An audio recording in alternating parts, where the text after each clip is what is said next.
میرا تعلق پاکستان میں چترال خیبر پختونخوا سے ہے، جبکہ میں لاہور میں محنت مزدوری کرتا تھا۔ میرا گھر چترال شہر میں تھا۔ میں نے گھر کا اوپر والا پورشن ایک غریب سی کلاش فیملی کو کرائے پر دے رکھا تھا۔ اس فیملی کا سربراہ شہباز چترال شہر میں روڈ کنارے بیٹھ کر ٹوٹے ہوئے جوتے مرمت کرنے کا کام کرتا تھا اور بمشکل ہی بچوں کی روٹی کما پاتا تھا۔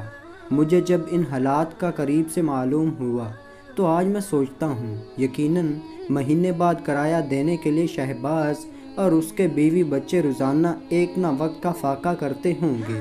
وہ ایک بدقسمت دن جب شہباز روڈ کنارے بیٹھا جوتیاں سلائی کر رہا تھا کہ اچانک ایک تیز رفتار مال بردار ٹرک بریک فیل ہونے کی وجہ سے فٹ پاتھ پر روزگار کماتے 4 لوگوں کی جان لے گیا، جن میں ایک شہباز بھی تھا۔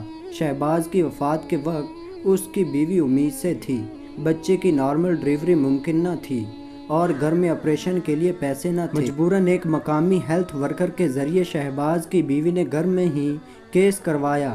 نہ سمجھ ہیلتھ ورکر کی وجہ سے یا پھر کسی اور وجہ سے بچہ ماں کی گوک میں ہی مر گیا۔ اور تو اور شہباز کی بیوی بھی موت کے منہ سے واپس آئی۔ مردہ بچے کو جنم دینے، خود موت کے منہ سے واپس آنے اور شوہر کا سہارا چھن جانے جیسی بڑی بڑی مجبوریوں کو دیکھنے کے بعد بھی نبیلہ نے ہمت نہ ہاری اور بچوں کا رزق کمانے کی خاطر رات کو محنت کر کے گھر میں چھوٹی چھوٹی اشیاء بناتی اور دن کو سیاحوں کو بیچ آتی۔ اس طرح وہ جیسے تیسے کر کے بچوں کے لیے رزق تو کما لیتی، مگر شاید گھر کے کرایہ ادا کرنے کے لیے کچھ نہ بچا پاتی، اور میں بھی اس کی مالی حالت کے متعلق کبھی نہ سوچتا۔ نبیلہ کا مردہ بچہ پیدا ہوئے جب 6 ماہ گزر گئے اور نبیلہ نے کرایہ ادا نہ کیا تو میں نے نبیلہ سے کرائے کے متعلق پوچھا۔ نبیلہ نے مجھ سے 15 دن کا ٹائم مانگ لیا، مگر پھر بھی کرایہ ادا نہ ہوا تو میں نے دوبارہ کرائے کا تقاضا کر دیا۔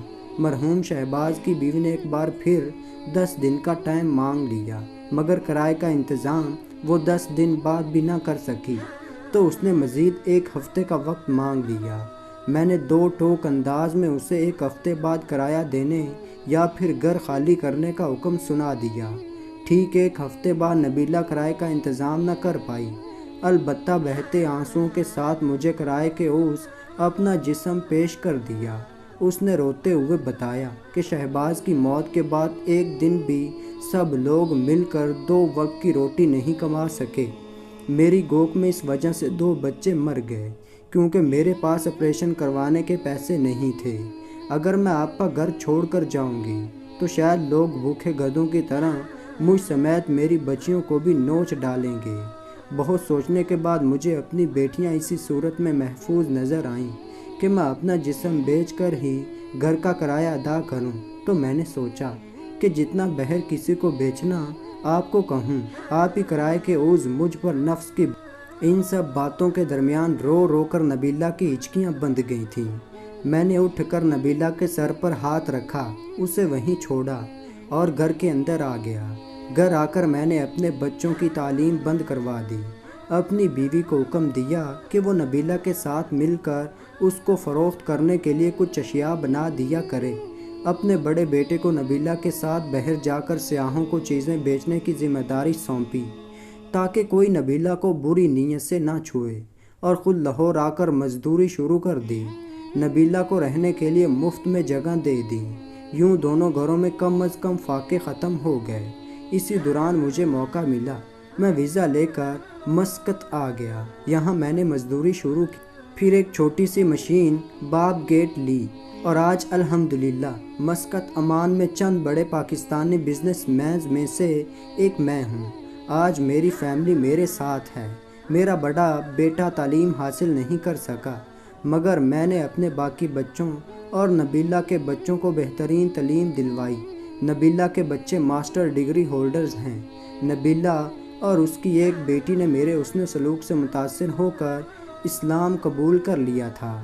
نبیلہ کی ایک بیٹی میری بہو ہے، جبکہ ایک بیٹی نبیلہ کے میکے میں بیاہی گئی۔ نبیلہ کا بیٹا اپنے دادیحال کے پاس چلا گیا اور وہیں شادی کی۔ نبیلہ فوت ہو چکی۔ آج بھی صبح جب ساری فیملی نماز فجر ادا کر لیتی ہے تو سب مل کر تھوڑی دیر ذکر کرتے ہیں اور پھر پوری امت مسلمہ اور خاص کر نبیلہ کے لیے دعا کی جاتی ہے۔ میں نے جب نبیلہ کی کفالت کا ذمہ لیا تھا اور گناہ کا موقع ہوتے ہوئے بھی اللہ تعالیٰ کے حکم کو مد نظر رکھتے ہوئے گناہ سے باز رہا تھا، تو اس سب کے پیچھے میرے دل میں ایک لالچ تھا کہ شاید اس نیکی کے عوض مجھے بھی کشادہ رزق مل جائے۔ آج مجھے کشادہ رزق تو مل گیا، مگر آج میں نے جس نیت سے نیکی کی تھی اور اس نیت سے نیکی کرنے پر پچھتا رہا ہوں، میں سوچتا ہوں کاش میں نے یہ نیکی اللہ تعالیٰ کی رضا کے لیے کی ہوتی، میں سنت رسول صلی اللہ علیہ وآلہ وسلم کو مد نظر رکھ کر یہ نیکی کی ہوتی۔ تو دوستو اللہ تعالیٰ مجھے اور آپ کو عمل کرنے کی توفیق عطا فرمائے، آمین یا رب العالمین۔ تو دوستو ایسی ہی شاندار ویڈیو دیکھنے کے لیے چینل کو سبسکرائب کریں۔ تو ملتے ہیں ایسی ایک اچھی ویڈیو میں، تب تک کے لیے اللہ حافظ۔